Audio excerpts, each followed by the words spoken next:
Yeah, I'm like, okay, is he talking to him? Is he talking to me?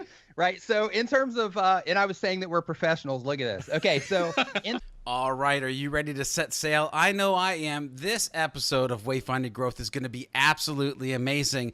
Mr. Remington, I'm going to play this intro, then I'm going to come back to you. Let's get into this. Are you immersed in a sea of business advice and education, but not sure what to embark on first? Instead of adding to the ocean of information, we're here to help you navigate it like a pro. The Wayfinding Growth Podcast will help you take a deep dive into new actionable strategies, tools, and tactics to help you grow. So start charting a course for business growth as you explore a better way to grow further, faster, with your hosts, Remington Begg and George B. Thomas. All right, and I love that intro. That intro is absolutely amazing. It makes me want to go like fish or snorkel or something. Remington, how are you doing today, fine sir? I'm doing good. I think that intro makes us want to navigate growth, but that's just me. No, things are going great over here. Yeah, this guy always talking about growth, always talking about growth. You know, speaking of growth, Remington, today we have a guest among guests. He's like royalty when it comes to the YouTubes and to creating video content and helping people. If I would boil down this person to his core, it's like just loving to be helpful, which is amazing. I totally go with that. You know me. This is how you rock. This is how I rock. You know what? We should quit teasing this.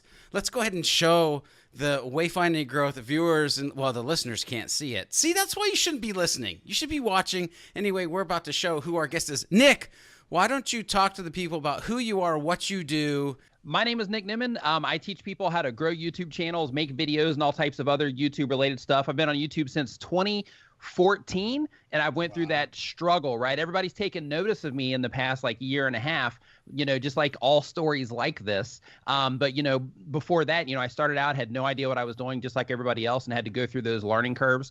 I've built a very successful business around what it is that I do on YouTube. Again, that's another thing that over the past, you know, year and a half-ish has turned out fantastic.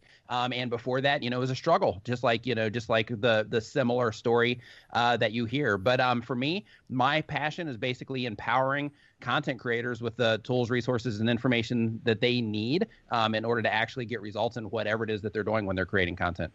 Yeah, I love this. And what I want the viewers and listeners to know is when we talk about content creators, I don't want anybody to get this mixed up. Like, you as a business today should be a content creator, whether it's written content, it's video content. And some of the things, the problems that we face when we realize that we have to be these, and I'm using air quotes, media companies, is that it's consistency is difficult. Setting a strategy in place is crazy. And then staying committed to that strategy that you now have in place is crazy. Again, we're going to talk to Nick Nimmin. It's from nicknimmin.com, or you should check out tubertools.com. That's amazing as well. You know, the thing I think of Remington, I'm super curious if you have something to say about this, but when Nick was telling his little intro story, I was like, oh, another overnight success. Just kidding. Just kidding. Like, isn't it funny how people think about the grind, and then all of a sudden there's this point where like, oh, this guy just started doing this yesterday. Yeah, 100%. Like, you know, I actually heard another podcast where Mike Volpe was on, I believe it was Ground Up, and he was talking about, you know, he basically was essentially standing on a soapbox for about 3 or 4 years talking about inbound, and then suddenly he was in front of 15,000 people, and they're like, oh, I wish I could be Mike Volpe. That looks so easy. You know, it's one of those things that you aren't known until you are, and then everyone thinks that was just handed to you. So, you know, I love this, being committed to actually going in a certain direction. I think it's to the core of what this whole podcast is about. So welcome, Nick. This is going to be fun. Thank you. I appreciate that. You know, and you were just talking about commitment also. And I think that's one of the things that people really have to, you know, be on board with when it comes to this stuff, because, you know, like you were just saying, you know, nothing happens overnight. And in order to actually make that thing happen, because we all have this vision, right? We all have this thing of like, hey, I would like to live a life like this. I would like to design my lifestyle so that I can do these particular things, so that I can have these experiences, so that I can reach these particular people and all of that.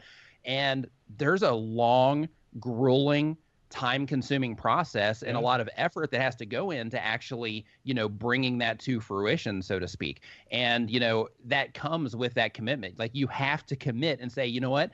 no matter what, if I have to like stay up late some nights, if I have to, like skip out on some other stuff that I might like doing, I hate to say this, guys, but if I got to turn off Game of Thrones in order to make this happen, then that's what I have to do in order to be 100%. able to reach that spot that I'm trying to get to. And a lot of people, let's just call it what it is. A lot of people just are not willing to do that, because it's that mix of, well, sure, I want to balance everything out and things like that. And balance is fantastic, but you can also balance along with a stronger dedication to the grind, so to speak. One of the things that's incredibly obvious right now is he's had that conversation once or twice, as well as that intro. You know what I mean? So that consistency and, and focusing on that overall strategy is a lot of fun.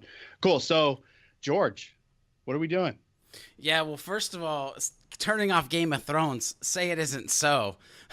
Please. No, I'm just kidding. Here's the thing. Education always trumps entertainment, and hard work always works. So let's go ahead, quit messing around with this topic. Let's talk about committing to your strategy. All hands on deck. Let's hoist those sails and set a course for your company's growth voyage. Remington, let's dive into the navigational instruments. Let the people who maybe it's their first time viewing or listening know exactly what that's at, or what it is, and let's move forward. Just like wayfinders have charts, compasses, and chronometers, we want to make sure we give our audience the right tools to navigate themselves and set themselves up for success.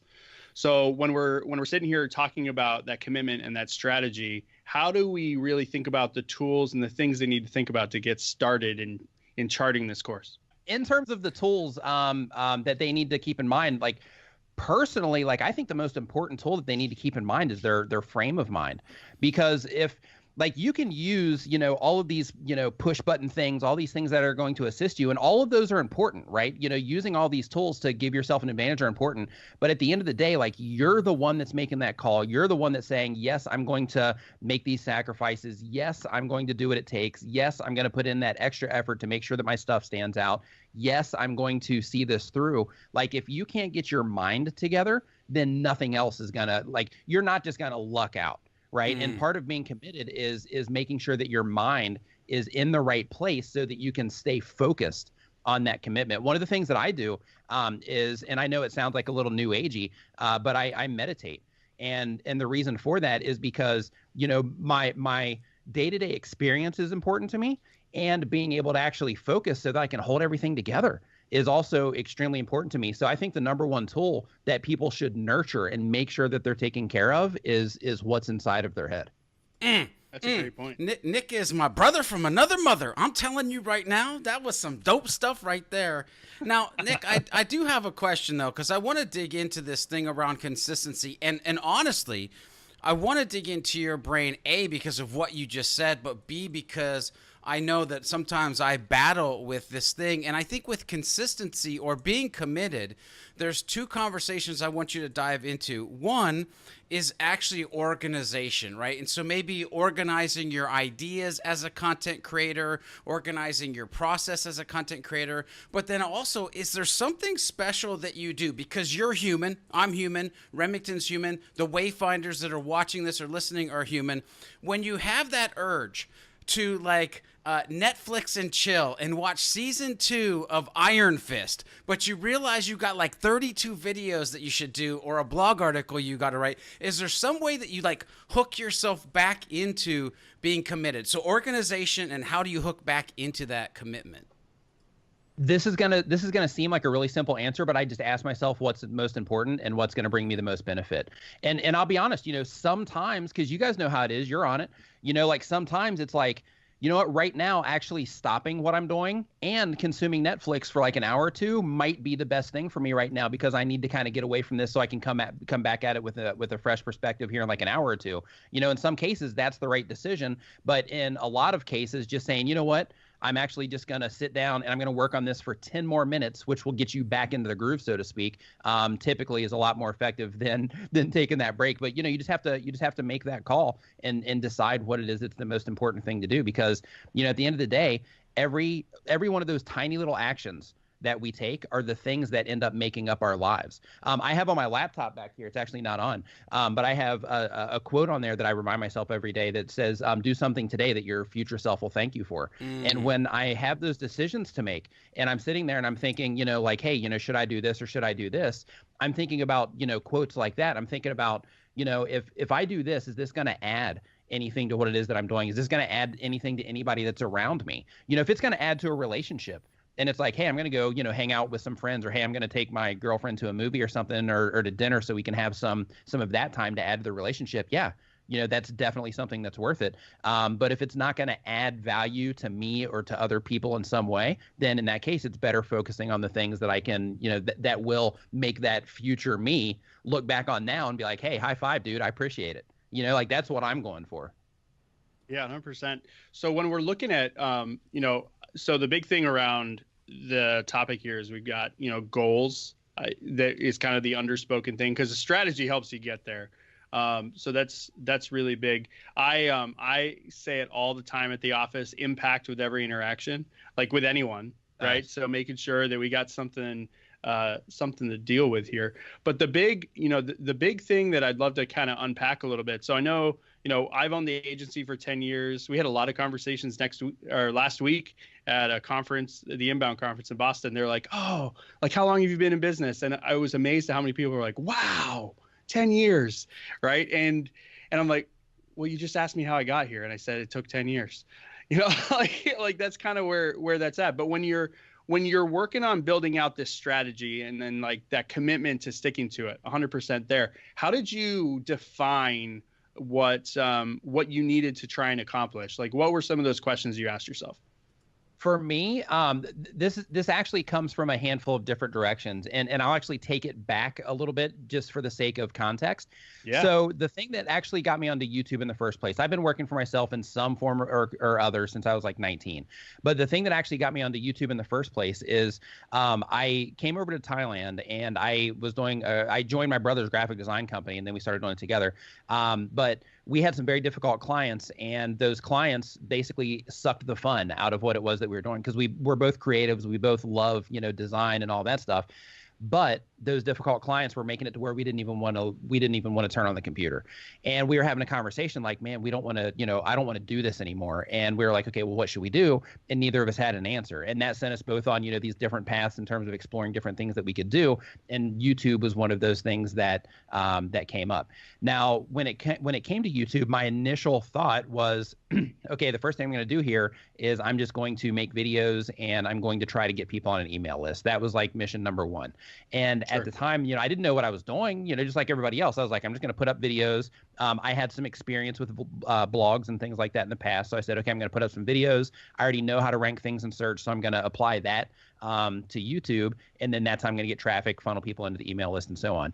And what happened is, after a handful of videos, I got another opportunity to work on another channel. And I said, okay, well, I'm going to abandon this channel, and I'm going to go work on that channel for the next 9 months or whatever. And I did that. And then when I came back to my channel, everything that I'd learned on working on that other YouTube channel was stuff that I was able to apply to my current channel. And I knew that from launching that channel, I knew that when I come back to this channel, and let me back this up even more, when I come back to this channel, I have to make this channel work, because with the other channel that I was doing, I always came to this crossroads to where I said, okay, I have this choice to where I can do this work for these difficult design clients, or I can make videos. And I always defaulted to making videos because I saw the opportunity there. I just didn't really know, like all the pieces weren't there yet, but I saw it. You know what I mean? Sure. And because of that, my design business started suffering like more and more and more, because I would always pick that route. And when I came back to my current channel, I said, okay, before I make another video, I have to sit down and I have to figure out exactly what it is that I'm trying to get to. And I have to literally draw out a roadmap in terms of like assets that I'm going to need in order to make that happen. And I literally reverse engineered the entire thing. Now, in fairness, there's been other opportunities that have come my way that I could have never even, I couldn't have planned out if I would have, if I would have tried to plan it out. But that initial plan though is the thing that that got it started, and that was my driving line, so to speak, in terms of keeping me on the right path. Hey, this is the content that I need to make, because in order to reach this goal here at the end, this is the content that's going to pull in the right people, that's going to help me reach that particular goal. So basically, it was sitting down, drawing out that roadmap that literally has taken me through that entire process. So sitting down, making that plan, and saying, this is what I'm trying to accomplish. What is it exactly? And be as specific as you can. These are the dollar amounts that I need. These are the people that I need to be in front of. This is the type of content that I need to make. These are the side businesses that I'm going to need to help support what it is that I'm doing here. Like when you start putting all of those pieces together, then you know exactly what it is that you have to do. And that's another thing that can help with that commitment, that can help with that focus. Because when you have the plan, you're not just kind of bouncing all over the place. Every single move that you make is another step towards achieving what it is that you originally set out to do. And with that also, like an interesting thing here, and this is another thing that you always hear in stories like this, is as the design business was dying, and as I was focusing more on YouTube, and I came back to this channel, I was like, hey, I have to make this work. The funny thing that happened is literally the design business got so low that I was like, this is like, if things go bad here, because I'm in Thailand, right? So it's like, if things go bad here, I can't just go and get a job to tide me over, right? I have to pack up, literally change my entire life and go back to the States and try to get a job there. I can't just go get a job somewhere. It's illegal, right? So I'm like, okay, my business here is going down, and my YouTube business, it just wasn't taking off yet. But because I was following that plan, because I didn't deviate, what happened is as soon as the design business was to the point to where I'll be honest, I was freaking out. But as soon as it got to that point to where I was like, man, what am I going to do? That's when the YouTube business started picking up and literally just completely overtook it. And now it's way better than the design business ever was. But it wouldn't be that way if I wouldn't have set out and said, this is exactly what I need to do, and this is exactly what it is that I'm going to do. And if I didn't actually get those goals in place so that I could set myself in motion. Sure. Charting the course. Love it. Yeah. So that's really awesome. And thanks for sharing that. I think there's a couple big things that I look forward to unpacking on the next episode. But the big thing here is, everyone says that, in order to win the war, you got to burn the boats that you came on. It's a similar scenario. I remember when I first started too, it was doing a little bit of two different businesses. And then finally, when the rubber really met the road was when we were like, well, that one's not going to work anymore. It doesn't fit the lifestyle. Right. And then we were like, we have to point somewhere. And so yeah, that's a really great story. And I think that people need to realize. Now, tell me real quick, and then we'll move on to the next section. About how long is that time frame of that recollection? Because that sounded like it was about 65 seconds, but like in general, like what are you talking about in regards to that? From holy crap, I should really kind of focus here, to actually like seeing that momentum happen, just for our audience to understand some perspective. Roughly about 2 years. So when I came back to the current channel, with the plan, I was like, okay, now I got to start uploading more and, things like that in order to make all this happen. So basically I came back and I started working that plan. And then shortly after I started working that plan, I would say maybe 6 months, then you could start to see the numbers start to hockey stick, so to speak, in terms of the growth of what was happening. That's awesome.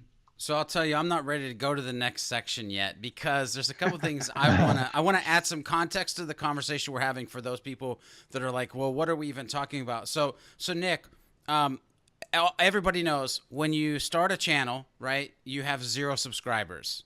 So yes. Since we're talking about growth, like really? how many subscribers? Yeah, you start with 0, people. Everybody starts with 0. How many subscribers do you have to your YouTube channel right now?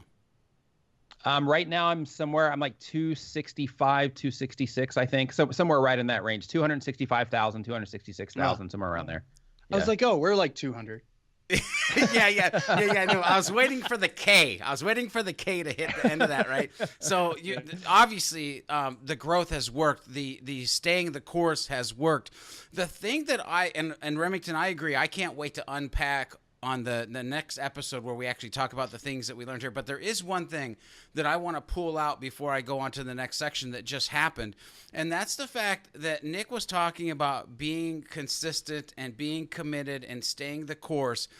And he said, and with a smile, I might add, and there have been things that have come along the way that I would have never been able to map out. And there's a mindset and a mentality that I want all of the viewers and listeners to understand about this, because what typically happens with human beings is when another opportunity comes along, they shoot off and they run to the right, and then they're like, oh crap, and they come back and they start being consistent again, and then they shoot off to the left and oh crap, and they come back and they start being consistent again. I want you to have the mindset, and I can tell that this is what Nick has been doing, because I've been stalking him on the internet. No, I'm just kidding. I'm one of the subscribers, right? But I can see that what he's doing is the mindset of, okay, this thing has come along, and this thing has come along, and let me go ahead and run and carry these things with me in the course that I am trying to get into. If it doesn't fit to come along for the ride, then it's not a good fit. And we truly, truly need to understand that as people who are trying to grow businesses. Okay, I'll get off my soapbox. We're going to talk more about that in the next episode. Trust me. This week's episode is brought to you by Impulse Creative, our website and marketing audits, our video marketing audits. Look, if you're doing stuff in your business and you want to make sure you're getting 100% ROI, return on investment, then make sure you reach out to us. We will help you with your content strategy. We will help you build out this plan to be consistent and committed to exactly what we're talking about, and that is using content to grow your business, relationships to grow your business, and in a super smart way. Remington, charting the course. I'll ask the first question. You can follow it up.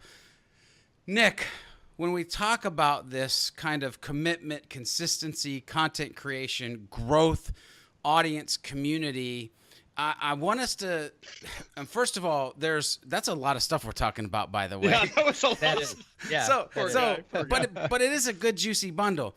I want you to think of this in two different ways, because for you, it's super easy probably to think of it as the Lone Ranger kind of content creator, and this is who I should be the captain of my own ship. But I also want you to think about businesses that you've helped in the past, and when it comes to being committed and creating this content, who do you usually see, if they are the captain of the ship or should be the captain of the ship, that they see the most kind of success, if you will? So to reframe that question, are you asking me like who's driving the ship, so to speak? So who do I think is the most important person to drive the ship? In my opinion, it's the audience or the customer, because that's the person that we're serving. So for example, one of the things on YouTube, and I recommend everybody go through the YouTube Creator Academy for reasons like this. So inside of YouTube, and the Creator Academy is free. It's given by YouTube. But in the Creator Academy, they have a thing, right? Because everybody's, always talking about, the YouTube algorithm. And that's kind of like an overwhelming thing for people that are on YouTube. If you're not in this thing, let's say that you're some guy that's been working in a factory for 10 years and that the whole marketing thing and algorithms and computer speak just isn't in your wheelhouse right now. And then, you get hit with all this algorithm stuff and all that. It just doesn't make sense. But what I want you to focus on is YouTube says in the YouTube Creator Academy, they say, instead of worrying about what the algorithm likes, think about what your audience likes. And if you make videos that your audience likes and they watch, the algorithm will follow, which basically tells us that YouTube is a responsive system based on what the audience likes. They publicly say this all over the place in a bunch of different forms, but in every situation, in any business, in any any social media situation, it's always the people that are dictating what is actually happening, with the exception of governments. but in terms of, in some cases, but in any situation like that, it's always our audiences, it's always our customers that are kind of that we're kind of responsive to. Of course, we have to drive our own, path, and we have to say, hey, is this in line with what we're trying to do? And we have to actually get ourselves in front of the right customers. But then once we get ourselves in front of the right customers, we have to make sure that we're serving, what it is that they want, what it is that they need, in order to help them along with what it is that they're doing, so that we can succeed as well. So really great points there. So when we're talking about that in regards to, you're already creating some content, but making the captain of the ship to customers, I love that. I think that's amazing. what if a company's not creating content specifically for YouTube, or we could go more general with just content in general?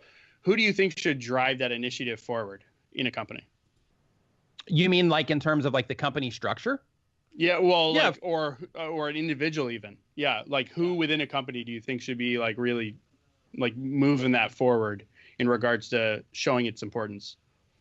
Oh, well, I think definitely like it starts at the top and trickles down. You know, like if the person running the company isn't on board, if they're not fully in tune with what's going on in terms of, you know, what's the most important thing for the company, what is it that's going to make this whole thing flow? If they're not in tune with that, then the whole thing's going to break. I mean, you see that happen, you know, all the time, you know, in companies all over the world. So without question, you know, the person that's running the company needs to be the leader of the ship, but they also need to realize that they're on a boat of customers. Yeah. I love that. See, it's funny. Like most of the guests, you get about halfway through, and they start referencing like boats and anchors and buoys. And it's so much fun when we hit that part. Here's trying the to other, work it in. Here's the other fun part that I'm super curious about, because in my own mind, which is a dangerous and scary place, I think that this would probably be a very short conversation. But I'm interested to see, Nick, your thoughts on it, and that is, like, when you think of consistent, strategized content, like, where have most companies journeyed up to this point?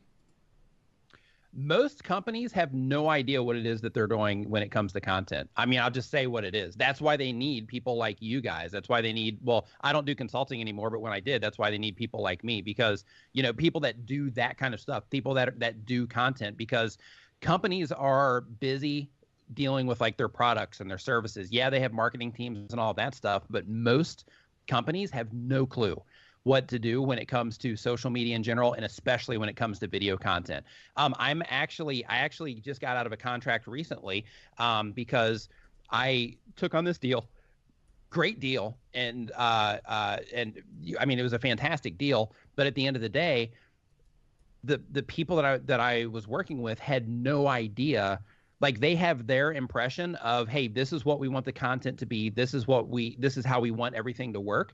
But they weren't taking the advice in terms of, yeah, well, you know, this isn't Google. I mean, it is Google, but I mean, this is YouTube. It works in a different way. There's like a whole different thing that you have to do here that you don't do in traditional marketing. And they just couldn't get their heads around it. So I was like, you know what?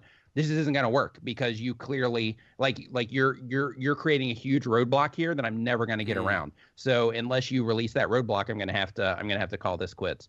And that's what happened, because most companies, in my opinion, they just don't get it, because they're focused on their products, you know, and I understand that, you know, like I wouldn't tell Coke how to make Coke, right? So I don't think that Coke should tell, you know, like if they're working with a consultant, Coke shouldn't tell that consultant, hey, this is how we want you to make videos. They should let the consultant tell Coke, hey, this is how you make videos. This is what I'm a professional at. So listen to that person that you're working with. Yeah, sure. So you just said something very interesting. So you said we're not here to sell products. So unpack that a little bit more, because where the next question kind of rolls into is like, so where do companies really need to get to when they're talking about their strategy, and like what does success look like in regards to maybe the type of content or like certain metrics they should be looking at? But tie that in. Go ahead. Yeah, all of that is dependent also. Like some companies will also look at it like, okay, well, we're going to gauge this on nothing more than views and subscribers, which is completely the wrong thing to look at. Like, you need to be looking at, you know, like if you're trying to get like brand awareness out there, yes, views are important, but your subscriber count doesn't even like really matter. You know what I mean? And in terms of the actual content that you're making, you know, you're not making content that is just like instructional content on your particular products. You're trying to get your product in front of people in whatever means that means. That might be making videos that are not related to instructional materials about your content, but something to where you could just insert your products from time to time. Or it could be just, hey, we're going to give away all of this free information about what it is that we do, so that we can just mention every couple of videos. We're going to mention, hey, this is what we're doing. We're going to show our stuff. We're going to show us using our particular products as well, instead of just saying, hey, every video needs to be a tutorial on how to use our stuff. Hey, we sell ink pens. So every single video needs to be about, how awesome our ink pens are and how, all the different ways that you can write with our ink pens. It needs to be, you need to think of the customer first and think about, okay, what can we make content about to where people are, maybe they're going to need ink pens somewhere in that content, to where we can introduce our ink pens to those people through the content that we're making, instead of making every single video about an ink pen. Reminds me of that Sharpie Pinterest board way back when, a few episodes back. You remember that, George? Oh yeah. That was, Sharpies. It was cool, but what absolutely. was it? Yeah, so Sharpie, I believe it's their Pinterest. The Sharpie has like this entire inspiration board where people have done crazy art, and it's all basically done with a Sharpie, but Nice. They don't like there isn't pictures of their Sharpies other than like artistically placed right next to the graphic that was done by the artist. It's pretty sharp. Beautiful. It was pretty neat. Yeah, clever. Yep. I love that you just Yeah, said that's it a was great pretty... example of putting.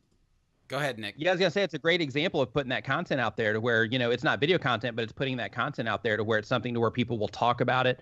People will look at it and be like, wow, this is cool. And they don't feel like that product's being crammed down their throat. It's a compliment to what's going on instead of making it all about that actual product itself. Yeah, that's awesome. Yeah, and Remington, I love the fact that you said it was pretty sharp when you were talking about Sharpies. Yeah, that was clever. Clever. Yeah, probably accident, but If only very we clever. could have worked a boat reference in there, we would have been styling. Yeah. And he just said styling. There you go. All right. So now's the opportunity that you can get your weekly show notes and monthly deep dive newsletter. Every week, we're going to be sending you links to the tools we talk about, the free downloads, the resources, and everything you need in order to crush your company's success. So reach out to George or myself and head over to Wayfinding Growth pages and sign up today. Oh, yeah. You know what time it is. It's time for Captain Killing It, where we talk about somebody who is either killing it or hashtag failing on the interwebs. And I decided to use this opportunity, this fine opportunity, to talk about, well, vidIQ. Hey, Nick, why don't you raise your mug real quick? Oh, Let's go ahead and get some TubeBuddy in this conversation. If TubeBuddy's going to be brought up, we definitely got to talk about, if vidIQ is being brought up, we definitely have to talk about TubeBuddy as well. Yep, there you go. I figured I would try to explode the internet because I know Nick and a bunch of other creators love TubeBuddy. I love TubeBuddy as well. He's even throwing a sticker up right now, which you can't see because the camera's on me, so booyah. But I did want to take an opportunity really to pull out one person from the vidIQ team, and that is Rob. Much like I swear, this is going to sound like I have no life, but much like I watched probably 4 or 5 hours of Nick's content several months ago and now have been just kind of dripping it in as it's been coming out, I found myself binging on Rob's content and some of the things that they're talking about over there at vidIQ.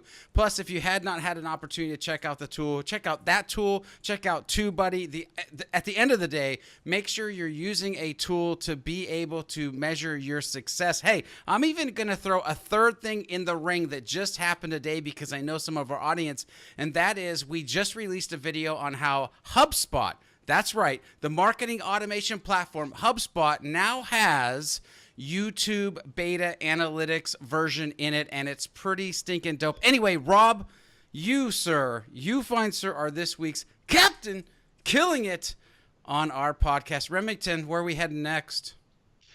Yeah, so the next section is the Bermuda Triangle. So this can sound pretty hairy, but it is, So what I want to try and get into from here the bald is guy. Harry from the bald guy. Can anybody else just realize that happened? It can get pretty hairy from the bald guy. Okay.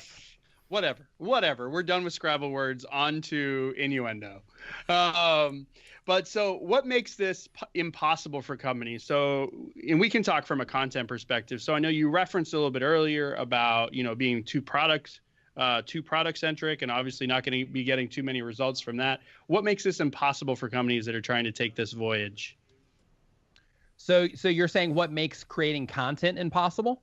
Sure. Yep. Well, I think it's the technical hurdles because, like a lot of people, like they think that they have to put out these huge amounts of money to these content houses in order to get, decent content made.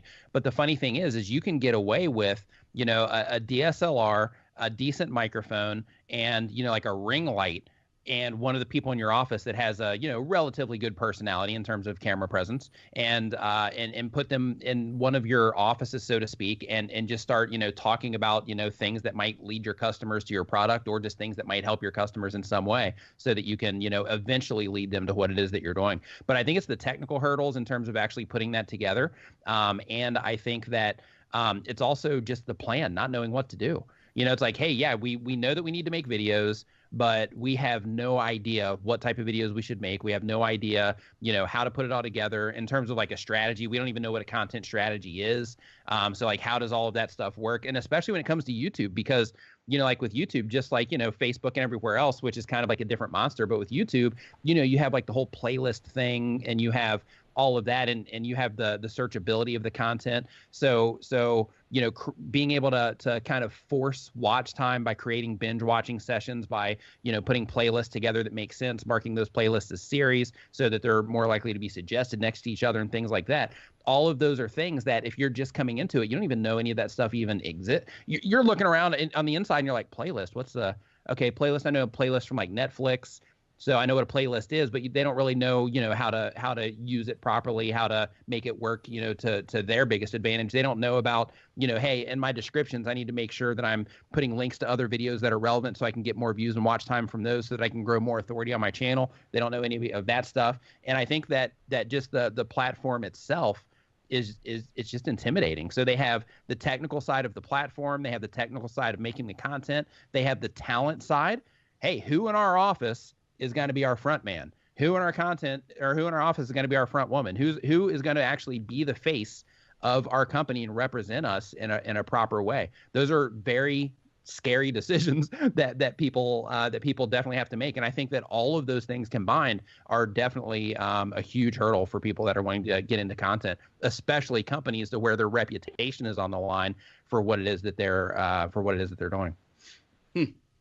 That's some interesting stuff. Remington, we really should find a front man for our company. Like, just kidding. Anyway. I think we have 14 of them. Yeah. I think we got 14 of them. So here's the Sounds thing. like a football team. Yeah, pretty much. Right. Right? So here's the thing. So let's drill this down a little bit. And knowing what you said in the beginning of the show and understanding you fundamentally as an individual and kind of how you're built, Nick, I think I know where this might go. But I want to go a little granular and think about the person who is creating the content, or the person who gets picked to be that front guy or gal. What is the pirate to watch out for in this whole content creation process? I would say it's a team of pirates. I would say that fear is one. I think that being too self-conscious about being in front of the camera is another one, in terms of, just second guessing everything that you're doing. Oh, I don't know. People are going to think I'm stupid if I say this, or people are going to think I'm stupid if I put myself on camera. I think that's another one. And then once you actually start making content and you get into that grind, I think burnout is another very big pirate. I think burnout's, like he's up there with a whip, smacking on the other two, saying, hey, keep it going. But I like burnout is a very real thing, and it's a very it can blindside you, so to speak. Yep. And I think that when it comes to making content and being on the grind in terms of making videos all the time, I think that burnout can be a very big pirate that can put a big shadow over the whole thing. But that's where, working with other people, building teams, and just actually like building bridges to other creators, right? And saying, hey, instead of being this like one man show to where I'm doing all this stuff, which you may be, but just saying, okay, instead of being that one person that's like running this whole department in a company sense, or this one person that's making the content, like at home to get their business kick started or whatever, or to bring more awareness to their business or whatever they're doing. Instead of being that person that's doing it by themselves, join Facebook groups of other creators. Go into live streams where other creators are hanging out. Network with other people. Go to events and talk to other creators, because you will quickly learn that, we're all going through similar things. We're all having similar struggles. We're all, really, we're like-minded. Like the people that do this, like it's a pretty awesome community. I was having a conversation with my brother the other day, and we were talking about how cool this whole thing is, just being, in this world of content creators, because, like it takes something. You know what I mean? Like there's a certain kind of person that will put themselves on video and will just like do whatever, right? Or say whatever. That'll just put themselves out there like that.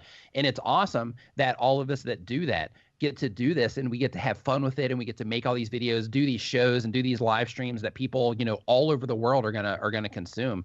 It's just an amazing opportunity that we have in terms of reaching other people, and in terms of, you know, connecting with other like-minded people, in terms of other creators that are doing this. But kind of what I'm getting to here, because I've went all over the place with this, but kind of what I'm getting to is, you know, that burnout pirate. Right? Like if you start feeling that way, or to prevent that, you know, go and join some Facebook groups of other content creators. Tube Ritual is a fantastic one. That's a friend of mine has that one. But you know, join Reddit communities around people that are making content and things like that, and network with other content creators. It's so important, because that takes you from being that one-man show to being like, okay, hey, a lot of other people out there understand what it is that I'm doing. A lot of other people out there understand the struggles that I'm going through, especially once you are like, when you're just getting started. Like if you're just getting started and you're going through that thing, how we were talking about earlier in the show, we're talking about staying the course and, you know, staying dedicated to it. If you can get around other people in these communities that are also dedicated, then it's kind of like a thing that happens to where you start getting that accountability, to where, you know, you're in the group and then other people in that group are watching your videos, and then it's all like, oh, well, I gotta make sure that I'm uploading now, because now I've got all these people in this group that, you know, my peers that are saying like, you know, hey, I noticed you didn't upload a video the other day. You start getting tweets. Oh, hey, you missed a live stream. And you know what I mean? And it just kind of helps you hold everything together, because you are, you know, amongst other people like you that are doing similar things. And that can just be refreshing to be able to just reach out to somebody and just talk to somebody and say, hey, this is what my stats look like. Like you guys were saying at the beginning of the show, you know, how long did it take you for that momentum to start happening? You can talk to that person or those people. Hey, my channel's starting to lift up right now. Hey, my Facebook campaign is really starting to go well. You know, how are things looking for you right now? Has there been an algorithm shift? You know, did you see a drop here last Thursday, and have you recovered since? And, you know, like little things like that. When you're hanging out and openly communicating with other creators, it can be really advantageous and help you beat that burnout pirate. Yeah, I got one thing I want to say to that, because, well, first of all, maybe it's more than one thing. I always say one thing and then I do multiple things, but it is what it is. Like, yeah, I just did that actually. Yeah, it's all good. Well, you said team. As soon as you preface team, I was like, okay, let's buckle in. We're going to be here for a hot minute. But here's the deal. Like, it's not if you're going to get burnout. Like, if you're sitting here and you're focused on, I'm going to create content and I'm going to be committed, it's not if you're going to suffer burnout. You will suffer burnout. Trust me.